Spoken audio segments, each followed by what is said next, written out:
Selamat pagi Ibu Bapak yang dikasihi Tuhan. Kita kembali di dalam persekutuan doa pagi secara online. Sebelum kita memulai, mari kita nyanyikan sebuah pujian, sungguh lembut Tuhan Yesus memanggil. Sungguh lembut Tuhan Yesus memanggil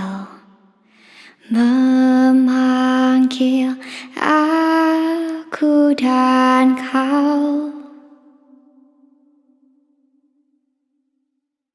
Lihatlah Dia prihatin menunggu aku dan kau. Hai mari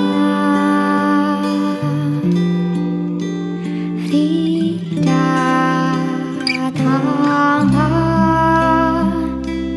kau yang lelah, mari datanglah.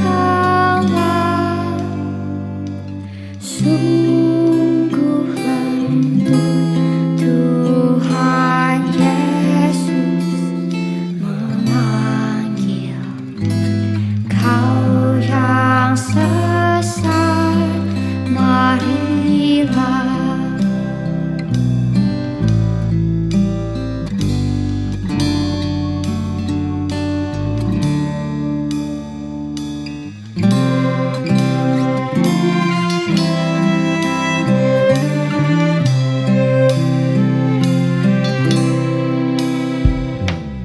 Janganlah ragu, Tuhanmu mengajak aku dan kau.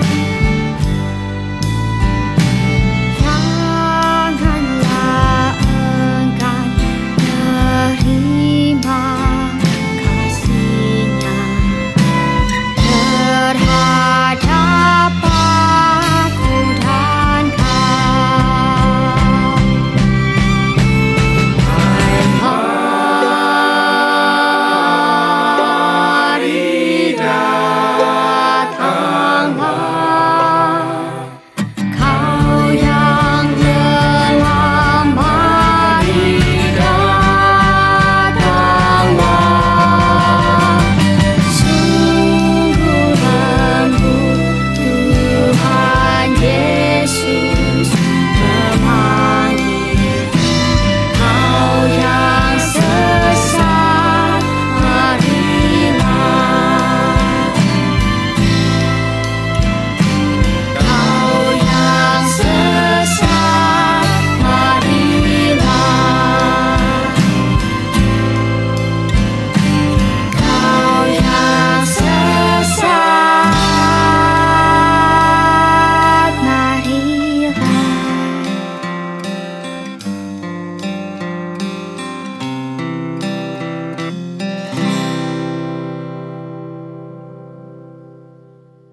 Mari kita menyatukan hati kita di dalam doa. Kita berdoa. Ya Allah, sungguh lembut Engkau memanggil setiap kami untuk memulai hari ini dengan mendengarkan firman-Mu, bersekutu bersama-sama di dalam doa. Karena kami menyadari ya Tuhan, sungguh terbatas dan lemahnya kami sebagai manusia.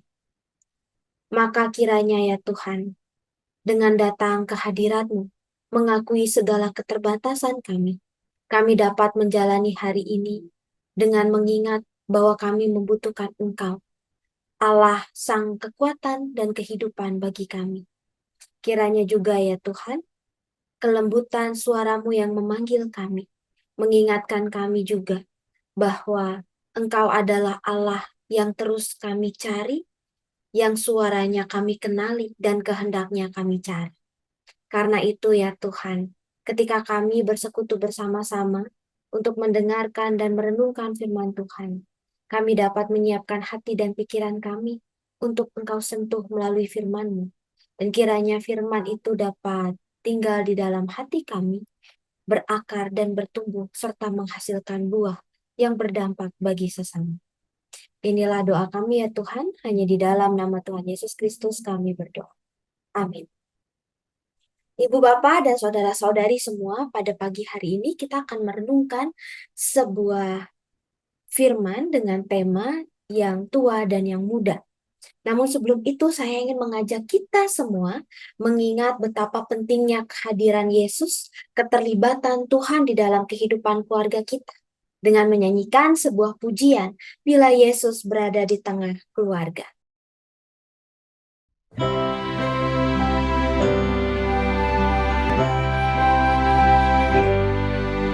Bila Yesus berada di tengah keluarga, bahagialah kita, bahagialah kita.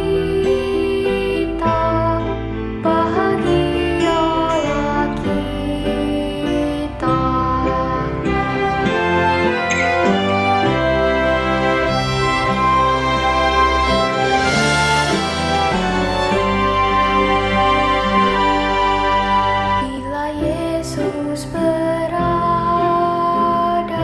di tengah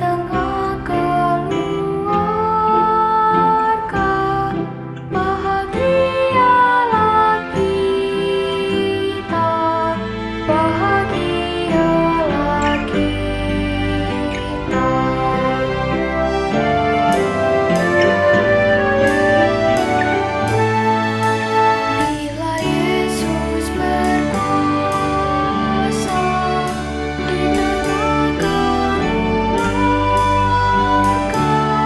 berkuasa di tengah keluarga, pasti kita bahagia, pasti kita bahagia.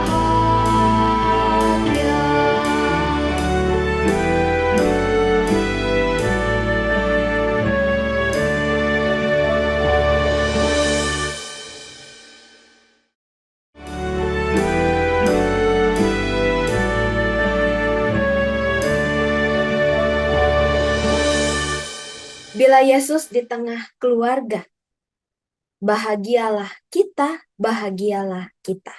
Tidak ada yang lebih membahagiakan ketika kita tahu bahwa Tuhan hadir di tengah-tengah keluarga kita. Dia tahu setiap pergumulan, setiap persoalan yang dihadapi oleh setiap anggota keluarga. Mari kita kembali menaikkan doa kita untuk merenungkan firman Tuhan. Kita berdoa. Ya Tuhan, sungguh bahagia Engkau adalah Allah yang hadir di tengah keluarga kami. Engkau Allah yang tidak pernah meninggalkan setiap kami. Saat ini kami akan merenungkan firman-Mu ya Tuhan.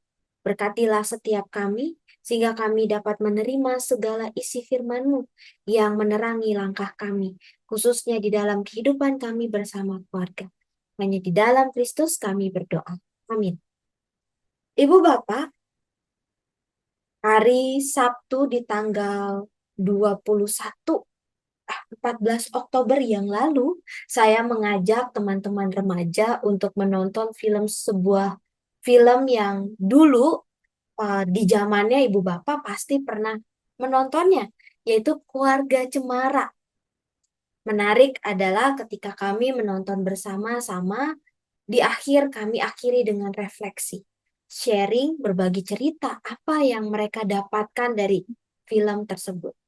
Tidak sedikit dari sharing tersebut mengatakan bahwa anak-anak merasa bahwa orang tuanya seringkali tidak mendengarkan apa yang mereka inginkan, tidak memahami apa yang sebetulnya mereka pikirkan.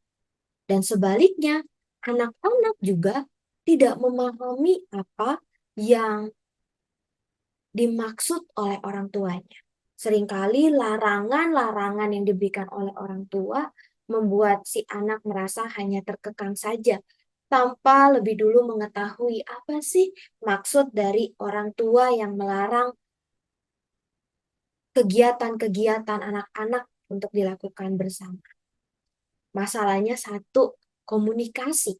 Tapi ternyata ketika komunikasi tidak berjalan dengan baik, maka seringkali persoalan-persoalan muncul. Salah satunya adalah orang tua menganggap bahwa anak belum mengerti apa yang orang tua maksudkan, sehingga orang tua hanya memberikan perintah, memberikan larangan tanpa penjelasan yang logis untuk dapat anak-anak terima. Sebaliknya, anak-anak seperti sumbu yang pendek ketika dilarang, diperintah tanpa maksud yang jelas, mereka menjadi cepat marah. Marah karena merasa suaranya tidak didengarkan. Marah karena tidak mampu memahami apa yang dipikirkan oleh orang tuanya. Bicara tentang keluarga cemara, dalam refleksi itu, teman-teman remaja juga menyimpulkan bahwa ternyata dalam suka dan duka di dalam keluarga, Tuhan sudah menempatkan orang tua, adik, kakak yang kadang-kadang memang menyebalkan, tapi yang paling sempurna untuk mereka, untuk pertumbuhan mereka. Itu adalah kabar gembira ketika saya mendengarkan, karena artinya ibu bapak, para remaja ini sungguh mengerti dan tahu apa yang sebetulnya terjadi.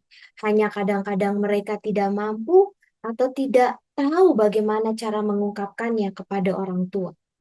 Nah, bacaan kita pada hari ini diambil dari Amsal 17 ayatnya yang ke-6 yang mengatakan mahkota orang-orang tua adalah anak cucu dan kehormatan anak-anak ialah orang tua mereka. Ibu bapak, mahkota adalah hal yang sangat berharga gitu ya, yang dikenakan di atas kepala seorang raja atau ratu. Mahkota itu juga menunjukkan sebuah kehormatan dan kekuasaan. Jika mahkota itu direbut oleh musuh, maka seorang raja itu telah ditaklukkan. Itu artinya. Nah, mahkota juga tidak menunjukkan kekuasaan, tapi juga nilai yang sangat berharga. Dan karena itu, ketika berbicara tentang mahkota orang tua adalah anak cucu, itu artinya sebetulnya mau berbicara tentang hal-hal yang berharga di dalam kehidupan anak dan cucu kita, gitu ya. Artinya juga bukan soal material, bukan soal nilai, bukan soal prestasi, melainkan bicara tentang betapa berharganya anak dan cucu sebagai sebuah kehormatan bagi orang tua untuk mendidik, untuk menumbuhkan mereka menjadi pribadi-pribadi yang mengenal Allah, pribadi-pribadi yang tahu kehendak Tuhan dan dapat melakukannya di dalam kehidupan mereka. Karena itu, ketika berbicara tentang mahkota, orang tua adalah anak, sebetulnya itu adalah sebuah panggilan bagi setiap orang tua. Orang tua bukan hanya orang tua kandung, tapi setiap kita yang menjadi orang yang lebih tua dari anak-anak, bahwa kita juga dipanggil untuk dapat merawat pertumbuhan rohani dan kejiwaan anak, memperlakukan mereka sebagaimana mereka berharga di mata Tuhan. Maka jika nilai anak-anak itu tidak sebagus yang diharapkan, maka bukan berarti kita harus melukai harga diri si anak. Bukan berarti kita harus menuntut anak untuk memenuhi kebutuhan atau keegoisan kita. Karena itu, ibu bapak dan saudara-saudari semuanya, ini menjadi panggilan bahwa setiap kita perlu mendengarkan suara anak-anak yang ada di sekitar kita, mendengarkan apa yang mereka butuh untuk didengarkan, bukan sekadar memberikan perintah atau melarang ini dan itu, tetapi juga berbicara dari hati ke hati, mengetahui, memberitahukan dengan jelas mengapa alasannya tidak, sehingga si anak dapat menerima dengan logis. Dan sekalipun ia menolak, ia dapat memproses itu sebagai pertumbuhan yang mendewasakan dirinya. Yang kedua, firman Tuhan juga berkata seperti tadi, kehormatan anak ialah orang tua mereka. Dan ini juga sama, ketika anak memandang orang tua, maka itu juga bukan bicara tentang materi, bukan bicara tentang jabatan yang tinggi, orang tuaku bekerja sebagai apa, atau kekayaan yang melimpah. Tetapi menghormati dan menghargai orang tua sesungguhnya adalah ketika kita dapat sebagai anak-anak, kita menyadari tanpa orang tua tidak akan pernah ada kehadiran kita.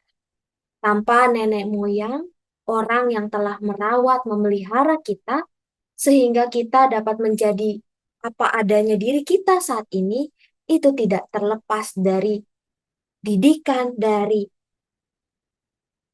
perawatan yang telah dilakukannya kepada kita.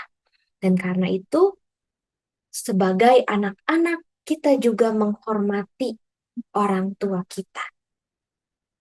Dan itu sama seperti yang dibacakan di dalam Efesus 6 yang mengatakan ayat 1 dan 4, hai anak-anak, taatilah orang tuamu di dalam Tuhan, karena haruslah demikian. Hormatilah ayahmu dan ibumu. Ini adalah suatu perintah yang penting, seperti yang nyata dari janji ini, supaya kamu berbahagia dan panjang umurmu di bumi. Ajakan menghormati orang tua bukan sekadar merawat atau memberikan yang terbaik, tetapi juga bagaimana kita menunjukkan sikap yang hormat terhadap orang tua, terhadap nenek moyang yang telah mengasihi dan merawat kita. Dan karena itu, firman Tuhan pada hari ini, baik yang tua dan yang muda, diajak untuk saling membuka diri, memberikan ruang untuk saling mengerti, berkomunikasi dengan baik dan lancar, sehingga persoalan-persoalan yang timbul boleh semakin ditekan atau dikurangi. Dan seperti yang anak-anak remaja sudah refleksikan, tidak ada bagi mereka adalah Tuhan telah menempatkan setiap orang di dalam kehidupan mereka dengan sempurna untuk pertumbuhan dan kebaikan mereka. Maka, sebagai orang tua, mari kita juga membuka hati dan pikiran kita dengan melihat kelemahan, ketidaksempurnaan anak-anak kita adalah cara anugerah Tuhan yang menempatkan dengan sempurna mereka di dalam kehidupan kita, juga supaya kita dapat mengucap syukur atas kehadiran mereka yang menumbuhkan dan mendewasakan kita.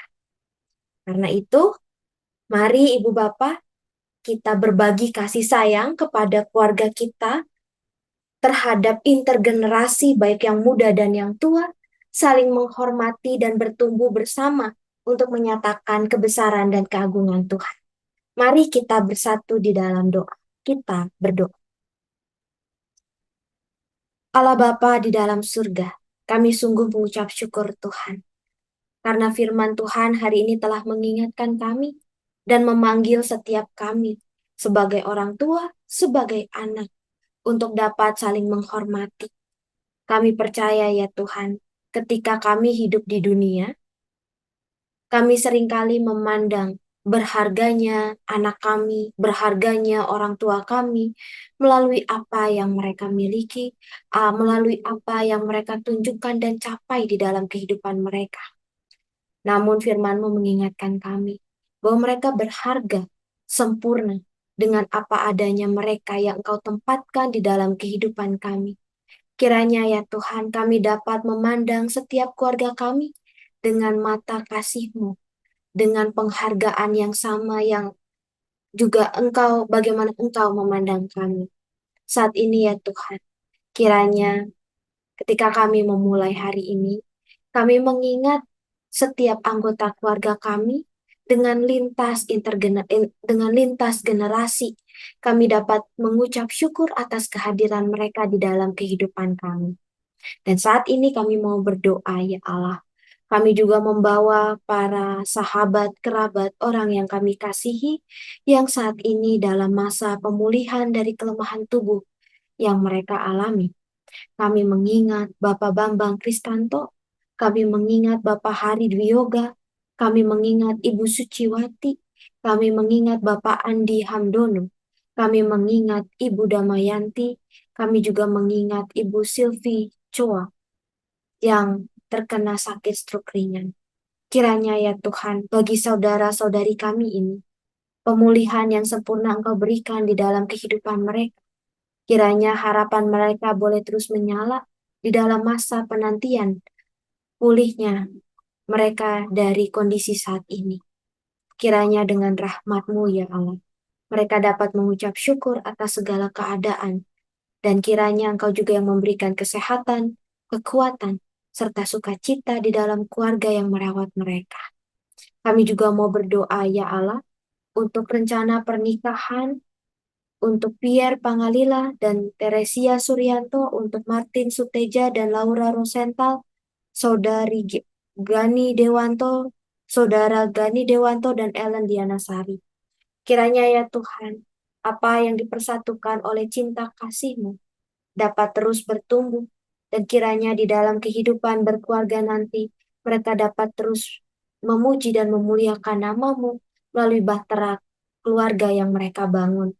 Dan kiranya hanya dengan rahmat kasih Tuhan, mereka terus menjadi keluarga yang bertumbuh dan memberikan dampak bagi sesama. Kami juga mau berdoa ya Allah, bagi bangsa dan negara kami, untuk segala pemulihan ekonomi, keadaan sosial, situasi politik, dan bahkan persiapan pemilu.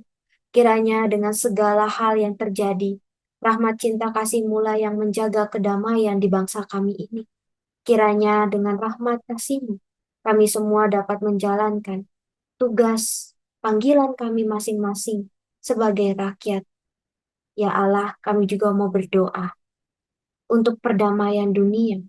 Ketika kami mendengar ada begitu banyak yang terjadi di tengah dunia ini, khususnya untuk perang Ukraina, Rusia, Israel, Palestina. Ya Allah, ada begitu banyak korban ketika perang ini terjadi. Ada begitu banyak tangis dan ratap. Ada begitu banyak yang terjadi yang membuat mereka terpuruk di dalam penderitaan. Kami tidak mampu, ya Allah, melakukan apapun tanpa kekuatan daripada-Mu. Kiranya ya Tuhan, Engkau yang mengubah setiap hati orang-orang yang memiliki kuasa dan kekuatan. Kiranya ya Tuhan, cinta kasih-Mu melembutkan setiap hati mereka, sehingga perang ini boleh berakhir dan kedamaian boleh terus terjadi di dunia ini.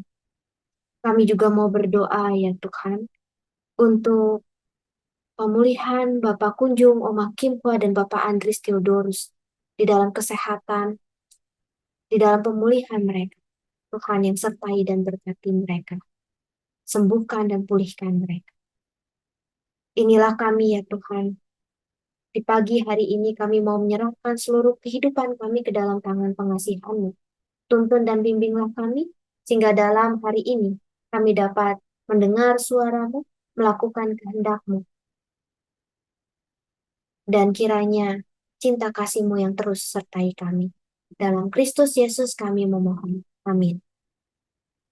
Ibu Bapak dan saudara-saudari semua, terima kasih telah mengikuti persekutuan doa pagi pada hari ini. Ingatlah untuk terus mengasihi keluarga, baik yang muda dan yang tua. Mari terus muliakan nama Tuhan melalui tindakan dan sikap kita. Amin. Tuhan memberkati.